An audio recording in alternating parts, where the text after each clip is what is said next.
prazer conhecer vocês. Tem umas carinhas conhecidas aqui, né? Que eu já vi lá no final de semana passado. E é um prazer para nós estar aqui com vocês hoje. É um prazer para nós, assim, estarmos sendo recebidos também ali pela família do pastor Marcos, da Liz.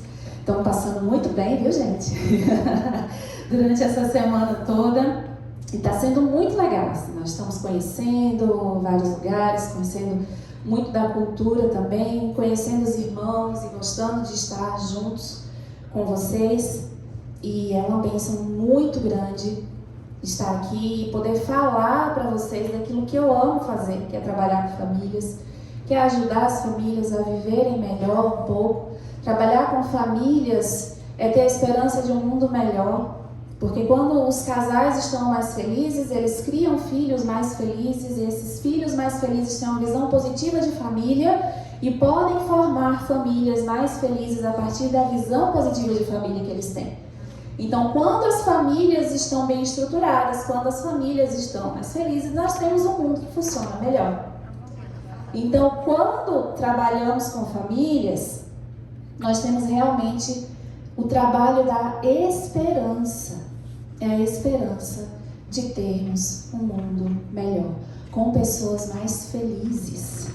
E eu queria começar falando com vocês hoje, antes de nós entrarmos no tema mesmo, eu queria começar lendo com vocês Colossenses, lá no capítulo 3, a partir do versículo 12. Colossenses é um livro que eu gosto muito. Colossenses capítulo 3 é um dos meus capítulos preferidos da Bíblia, porque é uma aula de cristianismo prático, uma aula da boa convivência com as pessoas, uma aula da boa convivência com as diferenças. Eu acho que as cartas de Paulo nos ensinam muito isso, né? Ele tinha ali a igreja de Corinto, por exemplo, que era uma igreja trabalhosa, que dava muita confusão. E eu admiro Paulo porque ele começa dizendo assim: eu dou graças a Deus pela vida de cada um de vocês. Então ele começa agradecendo a Deus pela vida daqueles irmãos e ele vai nos ensinando a conviver melhor, não só com as pessoas da igreja, mas também com as nossas famílias. Se a gente coloca em prática, primeiro em casa, tudo aquilo que Paulo ensina, a nossa família vai ser muito mais feliz e nós vamos ter condições de conviver melhor com as pessoas que estão ao nosso redor também. Então, depois vocês leem o capítulo 3 todo de Colossenses em casa, mas eu quero ler com vocês aqui, a partir do versículo 12, que diz assim: revesti-vos, pois, como eleitos de Deus, santos e amados, de entranhas de misericórdia, benignidade, humildade, mansidão, longanimidade, suportando-vos uns aos outros e perdoando-vos uns aos outros. Se algum tiver queixa contra o outro, assim como Cristo vos perdoou, assim fazei vós também. E sobre tudo isso, revesti-vos de amor, que é o vínculo da perfeição. E a paz de Deus, para a qual também fostes chamados em um corpo, domine os vossos corações. E sede agradecidos. A palavra de Cristo habite em vós abundantemente, em toda sabedoria, ensinando-vos e admoestando-vos uns aos outros, com salmos, hinos e cânticos espirituais, cantando ao Senhor com graça em vosso coração.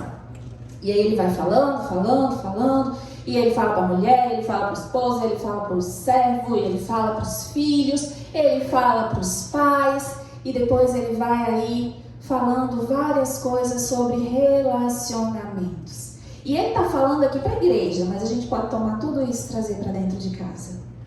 Sejam agradecidos, admoestem com amor. As queixas que vocês tiverem um dos outros, perdoem. Tragam cânticos, tragam palavras de gratidão para dentro da vossa casa, para que vocês possam ser revestidos da paz de Cristo. A gente lê aqui e a gente fala assim, parece tão simples, mas na verdade é. Às vezes os problemas que a gente tem em família, às vezes os problemas que a gente tem no casamento, eles se dão exatamente justamente porque nós esquecemos das coisas simples do dia a dia e focamos demais naquilo que é muito complicado. Então você vai ver que o que eu falo sempre para as famílias são coisas extremamente simples, porque é do simples que a gente precisa para viver bem no dia a dia. Eu digo para os casais, vocês podem viajar para o exterior, fazer uma segunda lua de mel, um cruzeiro lindo, maravilhoso, isso é ótimo, isso é muito bom. Mas isso pode levantar teu casamento por algum tempinho. O que sustenta mesmo são as atitudes do dia a dia. Porque se a gente faz uma segunda lua de mel, um cruzeiro caríssimo, gasta uma grana, e chega em casa, e trata mal, e chega em casa, ninguém se comunica direito, gente, isso não vai durar. São as atitudes do cotidiano, as pequenas atitudes do dia a dia que sustentam um relacionamento. E aí, quero começar falando de quando a gente casa. Porque quando a gente casa, nós temos uma lista de expectativas em relação ao outro. E muitas vezes essas expectativas nem são conhecidas pelo outro. Nós casamos e nós temos um manual para o outro seguir. Um manual daquilo que ele deve fazer para nos manter felizes. Um manual daquilo que o outro precisa ser e fazer para que as coisas funcionem direito. E às vezes esse outro ele nem conhece essa história, esse roteiro que a gente fez para ele seguir. E na cabeça dele ele tem o seu próprio roteiro para nós seguirmos. Acontece que cada um de nós temos a nossa história. E cada um de nós trazemos conosco a nossa bagagem das nossas famílias de origem para formarmos a nossa família nuclear. E aí o que acontece? Altas expectativas são criadas em cima daquilo que nós achamos que deve acontecer e altas frustrações vêm destas altas expectativas. Por quê? Porque cada um tem a sua própria história e cada um tem o seu jeito de agir. E aí tem coisas simples que precisam ser lembradas. Há um caminho para as coisas funcionarem. É claro que nenhum casal é igual, nenhuma família é igual. Não dá para colocar todo mundo na mesma caixinha. Tanto que a gente que é terapeuta de família, quando vai atender as famílias, cada família precisa de um caminho diferente para seguir. Não tem uma receita pronta que vai servir para todo mundo, porque cada pessoa tem a sua história, porque cada casal tem a sua história, porque cada família tem o seu estilo de vida e você precisa adaptar. Então você pega o que você ouviu aqui e você transfere para a sua realidade e você pensa naquilo que você precisa acrescentar na sua vida, porque a gente ouve e a gente pensa, nossa, fulano devia estar aqui ouvindo isso. Nossa, a pessoa que é meu marido, hein? Vixe, minha mulher é essa pessoa. Isso é para cada um de nós. Porque a única atitude que nós podemos controlar é a nossa. A única atitude que nós podemos mudar é a nossa. E a gente não gosta disso. Que a gente queria mudar mesmo era do outro. Mas ainda bem que a gente não pode mudar do outro, porque senão o outro poderia mudar a nossa quando ele quisesse. Não é? Se a gente tivesse o poder de deixar o outro do jeito que a gente quer, ele teria que ter o poder de fazer a mesma coisa conosco. E a gente não ia gostar. Então, que bom que a gente só pode mudar a nossa. Que a gente só muda mesmo quando a gente quer. Então, casal casa. E aí, por exemplo, antes ele era todo animado e que fazia brincadeira com todo mundo. E ela era mais quieta, mas ela olhava para isso e ela dizia assim, não... Eu sou mais quieta, ele é mais animado, isso aqui vai me completar. A gente se completa. E aí o que acontece? Casa, e aí a convivência do dia a dia, um vai conhecendo as manias do outro, não adianta. Você pode namorar 10 anos, tem coisa que você só vai descobrir quando casa. E tem coisa que vai passar 10 anos, você vai descobrir, depois de 10 anos você vai olhar e vai dizer, gente, eu não conhecia essa pessoa. Porque as pessoas vão mudando a partir dos ciclos da vida, todo mundo muda. Ah, não é mais a pessoa com quem eu me casei. Não é. Você também não é a pessoa com quem me casou. A gente muda com as pancadas que a gente vai levando da vida. A gente muda à medida que os ciclos vão passando. E aí aquilo que eu amava no outro, porque ele era muito animado e ia me completar com tanta coisa que acontece, eu vou olhando fazendo assim, que crianção, não cresce nunca. Só vive brincando. É um Peter Pan. Sempre foi. Que antes você achava que ele era animação. E aí o rapaz casa e diz assim, nossa, essa menina é muito centrada. Eu não sou tão centrada assim, então ela vai me completar. Passa o tempo, vem as dificuldades, ele olha para ela e diz assim, mas é chata demais. É muito desanimada essa mulher, não quer nada. E só eu que sou animada. Mas antes ela era centrada e você admirava isso. Porque as nossas expectativas estão muito além do que a pessoa consegue alcançar. E essas expectativas, elas são criadas a partir dos romances hollywoodianos que a gente vê, por exemplo, em que tudo funciona muito direitinho. No final, todo mundo acaba feliz, né? Tem uma briga ali, tá, mas tudo se resolve, ele corre atrás do táxi, impede o avião de embarcar, ela desce, tá tudo certo, os dois viveram felizes para sempre. E a gente olha e diz assim, devia ser assim. Por que não é assim? Porque aquilo é uma ficção, a realidade é outra coisa totalmente diferente. E a gente vem com expectativas de acordo com a nossa família de origem também. Ainda bem que não dá para cair aqui, né? Por exemplo, às vezes a gente vem de uma casa em que os pais brigavam muito. Então nós vimos com duas coisas. Ou a gente pode vir brigando muito também, porque foi assim que a gente aprendeu que as coisas se resolvem. Ou a gente pode vir querendo fugir de todas as brigas. E inconscientemente na sua cabeça você pensa assim, nunca aqui na minha casa eu vou brigar desse jeito. E aí quando os conflitos começam a aparecer, a pessoa começa a se fechar e ela começa a fugir e ela não sabe o que está acontecendo.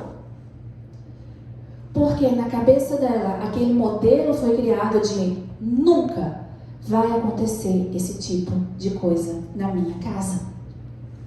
E quando começa a acontecer, essa pessoa ela não sabe como agir, como resolver. E ela vai ficando decepcionada, e ela vai ficando frustrada. E aí o que eu mais ouço é, eu não imaginei que era assim tão difícil ser casado. Mas é. Por que casamento é difícil? Porque ser humano é difícil, gente. Família é difícil porque família é feita de gente. E lidar com gente é difícil. Mas o trabalho que você tem com a sua família é o único trabalho que não vai voltar vazio. Nada do que você trabalha para conseguir aqui na terra você vai levar para o céu. Mas a família, ela arrasta o seu legado. É a única coisa que vai perdurar. Que você vai morrer e vai continuar existindo. Aquilo que você escolheu plantar. Então a família é um negócio que dá trabalho? Dá. Mas é um trabalho que vale a pena investir mais do que qualquer outro, porque é um trabalho que não volta vazio. E aí, quando eu falo de equação de casamento, você pode... Eu vou precisar que o meu amigo passe aqui o PowerPoint para mim. Eu vou falar para vocês de algumas coisas que a gente precisa desenvolver, mas antes eu quero apresentar a minha família, gente, para vocês. Olha como eles são lindos, estou morrendo de saudade. Tem o Arthur ali, de 13 anos. A nossa família é uma família bem brasileira. Meu marido é acriano, eu sou pernambucana, o Arthur é paraibana, a Laura é baiana e o Ian é capixaba. Então a gente foi passando pelo Brasil em vários lugares, e de cada lugar a gente levou um filho, mas de São Paulo a gente não vai levar ninguém. E estão aí, ó. O Arthur tem 13 anos, a Laurinha tem 10 e o Ian tem 4 anos. Tem o Logan também, que é o nosso gato. Mas ele não tá na foto. E eles estão com meus pais. Eu tô com saudade deles, tão grande. Falo com ele, o Ian ontem falou assim, mãe, você pode vir embora agora, por favor? Eu falei, filho, eu tô tão longe, não dá, né? Mas é isso, é a minha família. Pode passar. Nós precisamos desenvolver algumas coisas, e a primeira delas é lidar com as expectativas e colocar expectativas que são alcançáveis, porque a gente cria expectativas muito inalcançáveis a partir dos romances hollywoodianos.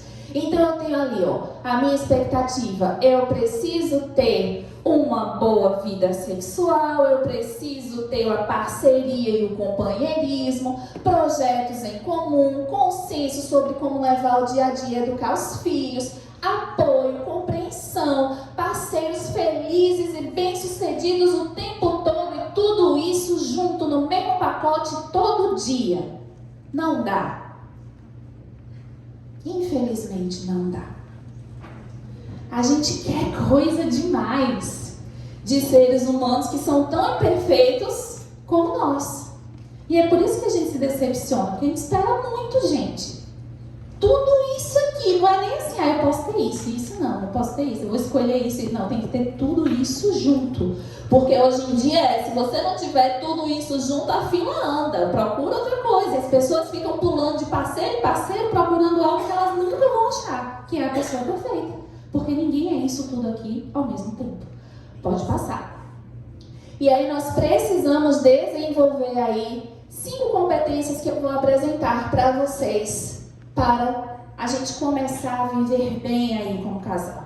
A primeira delas é a habilidade para lidar com as divergências, a etiqueta de casal, conexão com as diferenças de gênero, conexão com as diferenças de personalidade e conexão com as diferenças de situação.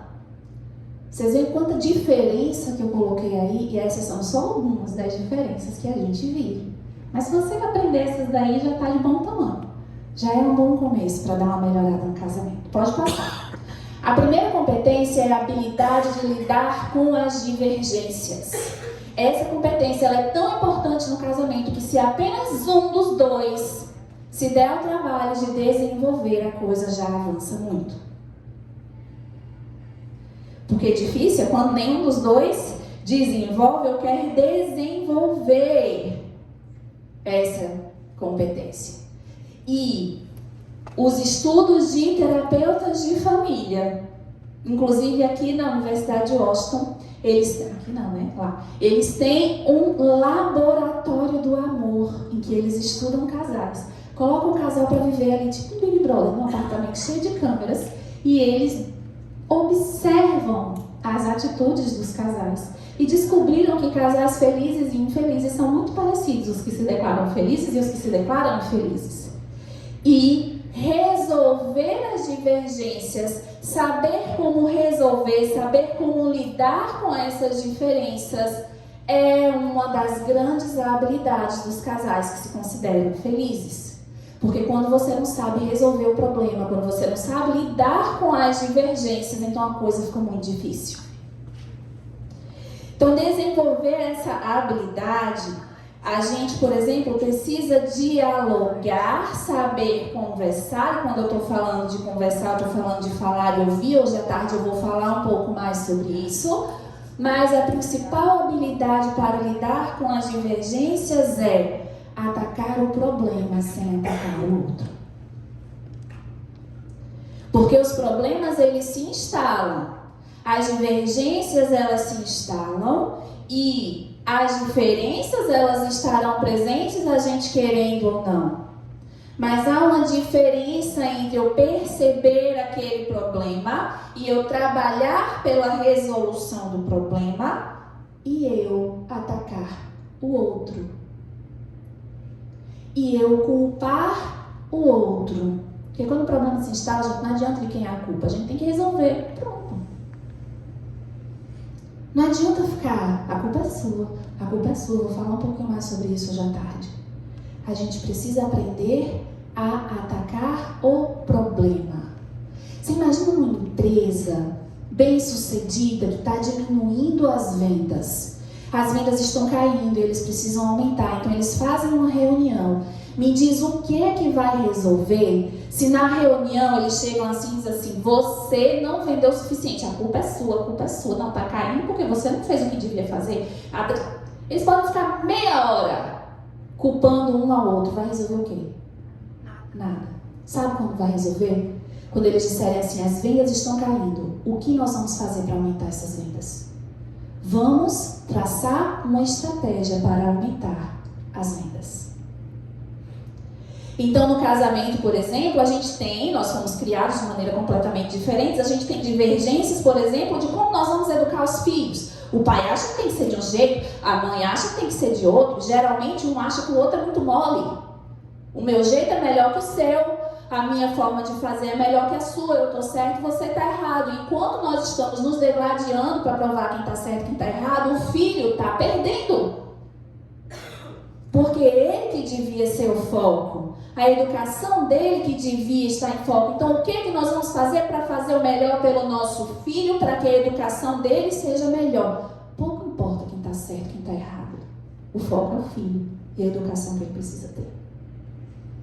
Vocês conseguem entender? Enquanto o pai e mãe estão brigando para ver quem está certo e quem está errado, o filho está perdendo.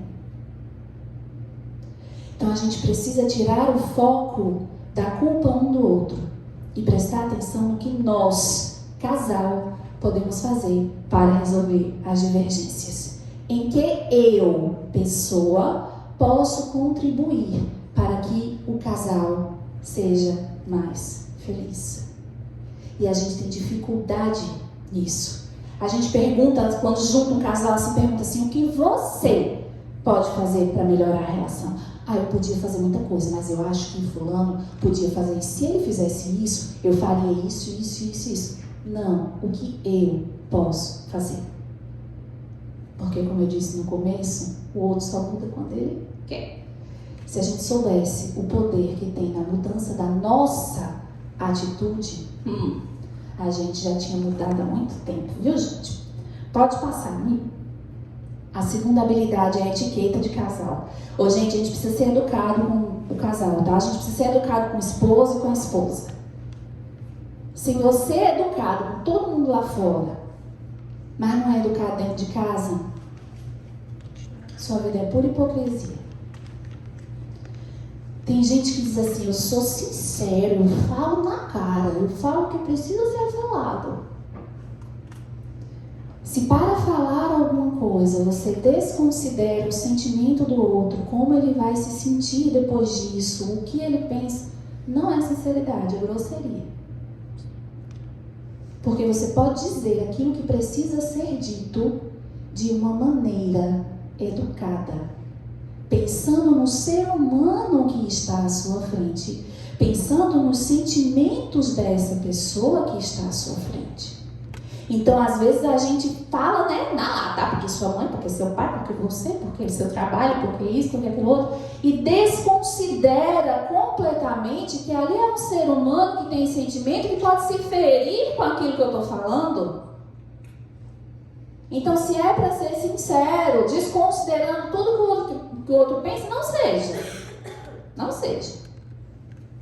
Porque você vai magoando o outro. Eu falo mesmo, se eu der uma coisa errada, eu vou lá e falo. Sim, alecrim dourado, tu não erra, não? É difícil conviver com gente assim, né? Você vê o erro, eu vou lá e falo. Sim, e o teu erro, tu tá vendo?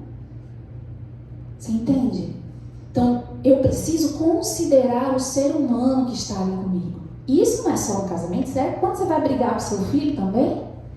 Você precisa considerar que há um ser humano ali, que essa pessoa ela tem sentimentos, o que pode acontecer, o que aquilo vai causar naquela pessoa que eu estou falando. Porque se eu desconsidero tudo isso e eu vou lá soltando minhas farpas e eu vou ferindo, você entende que o coração do outro vai ficar fechado? E que vai ser muito difícil fazer o outro considerar o que você está falando? Tem pai que fala. Menos da metade do discurso, o menino não está ouvindo mais nada. Porque ele aprendeu a se proteger. E para se proteger, ele fecha o coração, fecha o ouvido também. Então, você está falando, dando seu sermão, ele não está nem ouvindo, não está nem aí o que você está falando. Porque para proteger os seus próprios sentimentos, ele fez isso. E aí, o que acontece? Esses meninos casam. E aí, eles casam geralmente com alguém que fala muito. Com alguém que aprendeu a cobrar.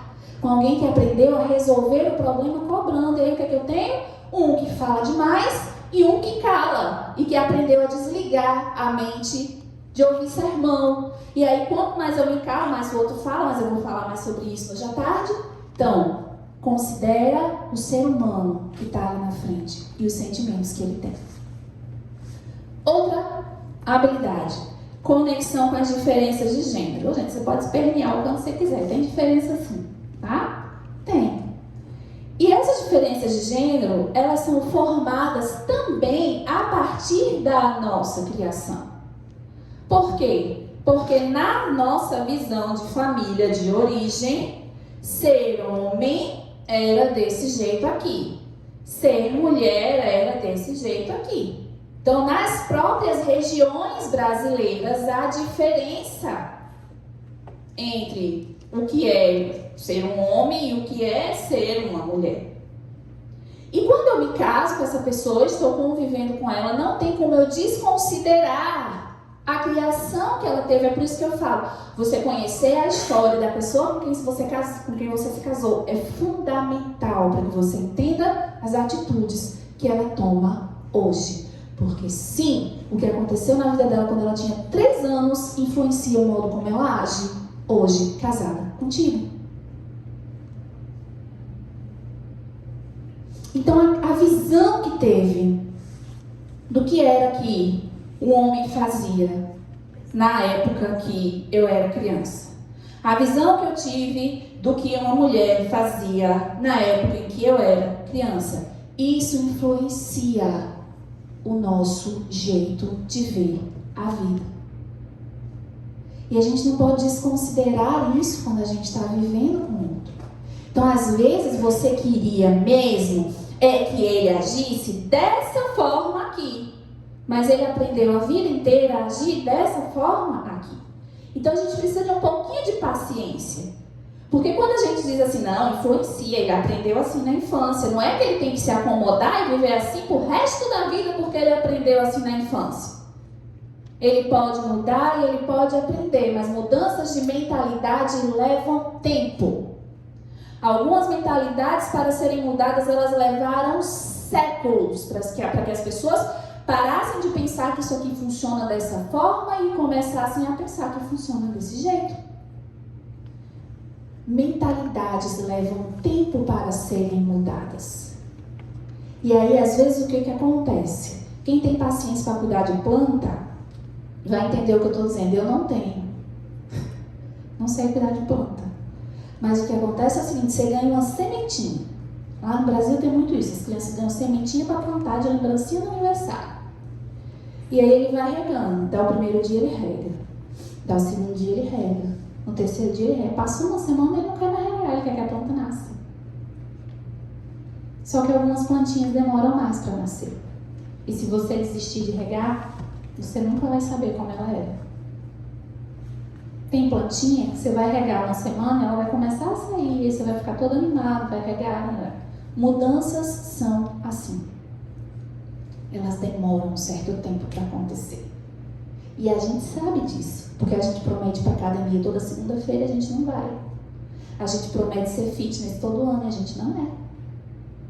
A gente promete fazer milhares de coisas e a gente diz assim, eu vou mudar, e a gente não muda. Mudar é difícil mesmo. Mas isso não quer dizer que você deva permanecer para sempre vivendo as mesmas coisas que você aprendeu quando era criança. Então, há um start e há uma mudança que pode acontecer. Agora, eu preciso saber que eu sou capaz de mudar e eu preciso saber que o outro leva o tempo dele para fazer essa mudança. Pode passar. Conexão com as diferenças de personalidade. A gente sabe na teoria que nós somos diferentes. Então, cada um vai ter um jeito de lidar com as coisas, cada um vai ter uma personalidade.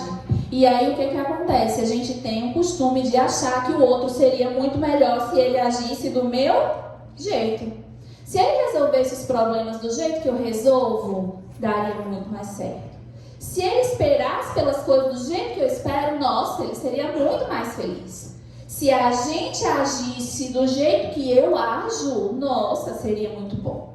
Se fulano criasse os filhos do jeito que eu acho que devia criar, mas esses meninos não estariam fazendo isso. A gente sempre acha que há um jeito certo de fazer, e esse jeito certo é o nosso. Ele não faz as coisas do jeito certo. E qual é o jeito certo? É o meu, claro. Então, conexão com as diferenças de personalidade. A partir do momento que eu começo a entender que o outro é diferente e que o fato de ele ser diferente não o faz pior do que eu, a gente começa a mudar. Eu vou dar um exemplo. Lá em casa, por exemplo, eu sou a pessoa que, se eu tiver um trabalho para entregar, um livro para ler, qualquer coisa para fazer, eu não vou descansar enquanto não tiver feito aquilo. O negócio é para entregar daqui 3 semanas, eu preciso fazer amanhã, porque eu faço e eu fico tranquila. Eu faço e eu fico tranquila com aquilo que era para ser feito. O meu esposo não funciona dessa forma. Obrigada. O meu esposo funciona assim, ele tem 3 semanas para fazer um negócio. Faltando 2 dias para entregar, ele faz.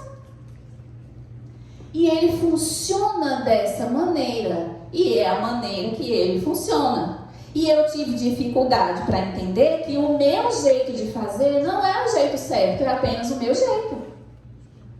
Então, assim, antes eu ficava agoniada, né? Porque devia estar fazendo, porque tinha que estar fazendo, porque ele não está fazendo, porque como assim ele não está fazendo? O prazo está passando e ele não está fazendo. Mas chega do dia que vai lá e faz. Então, ele funciona de uma maneira diferente. Mas a forma que ele funciona não é pior que a minha. E nem é melhor, é a forma que ele funciona. E a forma que eu funciono é diferente. Então, às vezes a gente quer, mas quer do nosso jeito e quer no nosso tempo. Então, você diz pro outro assim, mas você lava a louça? Lava. Mas na sua cabeça era agora. Mas na cabeça do outro, agora não é agora, é daqui a pouco. E aí, o que acontece? Causa brigas. Aí o outro vai lá com raiva e eu vou fazer porque eu pedi para você fazer e você não fez na hora que era para fazer. Na hora era tua, não era dele. Então, se dá confusão, combina o horário. O horário é este. E aí vocês tentam cumprir o horário. Mas conexão com as diferenças de personalidade. E isso, gente, é no supermercado, é na vida, é na forma de fazer as coisas, é no trabalho. São pessoas diferentes. E a personalidade delas não é nem melhor nem pior que a sua. É só a personalidade delas. E a sua é a sua. Quando a gente entende isso, a gente leva uma vida mais leve, desfranze a testa um pouquinho, porque senão a gente vive estressado o tempo todo, querendo que o outro seja aquilo que ele não é. Porque na nossa cabeça seria melhor se ele fosse do jeito que eu sou. Não é, gente. É porque vocês são tão diferentes que vocês se juntaram. Geralmente pessoas muito iguais, elas não se juntam não casam não. A gente casa com quem é diferente mesmo. Porque nós temos a necessidade de viver essa beleza, que é conviver com pessoas diferentes de nós. Pode passar. A última habilidade é a conexão com as diferenças de situação. Muitas vezes, para a gente se colocar, para a gente se conectar com o nosso cônjuge, a gente precisa se colocar no lugar dele. Muitas vezes, para a gente se conectar com o outro, a gente precisa entender o outro e tentar olhar pelo lado dele. Então, quando eu tenho, por exemplo, um esposo que trabalha fora e uma esposa que está trabalhando em casa, porque eu não digo que ela não trabalha, mas trabalha demais, gente. Vocês nem vocês sabem como trabalha muito. E às vezes fica um com o outro, porque eu faço mais, porque o meu trabalho é mais importante do que o seu, porque eu já fiz o suficiente, porque isso, porque aquilo outro. Às vezes, para entender o outro, você só precisa se colocar no lugar dele. Se imaginar na situação dele. Olhar para o que o outro está passando, porque a gente olha muito para as nossas dificuldades, para a nossa luta, para o que está acontecendo conosco, para a nossa dificuldade, porque a nossa vida está difícil, porque a nossa carga está pesada, mas o outro também carrega as suas cargas e os seus fardos. E para entender o outro, eu preciso me colocar no lugar dele. E entender que eu não sou a única pessoa que passa por dificuldade nessa terra. E que cada um vai reagir às dificuldades de uma maneira diferente. Então, o que não é nada para mim pode ser muito para o outro. porque ele é muito diferente de mim. Eu não posso pegar a minha régua para medir o mundo. Tem coisa pior do que você levar uma topada e doer a topada. Você fala, nossa, doeu. Aí o outro fala assim, não, doeu não, porque eu já levei uma topada muito pior do que a sua e a minha nem doeu. Por que a sua vai estar doendo? Porque você não pode usar a sua régua para medir a dor do outro. Porque você não pode usar a sua régua para medir o mundo. Não pode usar a sua régua para medir o sentimento dos seus filhos. Vai chorar por essa besteira? Precisa chorar por causa disso? Precisa. Ele precisa. Se você não precisa, paciência. Conexão com as diferenças de situação. Não é a nossa régua que mede o mundo. Às vezes a gente precisa se colocar no lugar do outro e entender o que ele está passando, para que a gente possa conviver melhor em família. Terminando aí, né, a nossa palestra, eu quero resumir aqui os 3 pontos com vocês. Os 3 pontos principais. Primeiro, grande parte da nossa frustração com o outro provém das expectativas elevadíssimas que nós criamos e carregamos durante a vida de como o outro deveria agir. E é por isso que a gente se frustra tanto e vive muitas vezes tão feliz. Segundo, mudar o nosso olhar sobre o outro é um caminho que leva à felicidade no casamento. Parar de olhar o outro como alguém que deveria estar agindo da maneira que eu acho que deveria agir e olhar para o outro como alguém que age, porque tem uma história e apenas é diferente de mim, não é pior que eu, é libertador para você, para o outro e para o casamento. Desenvolver as 5 competências dos relacionamentos, essa que eu falei para vocês, as habilidades de lidar com as diferenças e a maneira educada de agir com o outro, porque a gente tem que começar tratando educadamente de casa, é um caminho muito eficiente, digamos assim, para que a gente comece a conviver melhor em família. E para que a gente tenha um casamento muito mais feliz, para que esse casamento reflita em todas as outras áreas da nossa família. Deus abençoe vocês.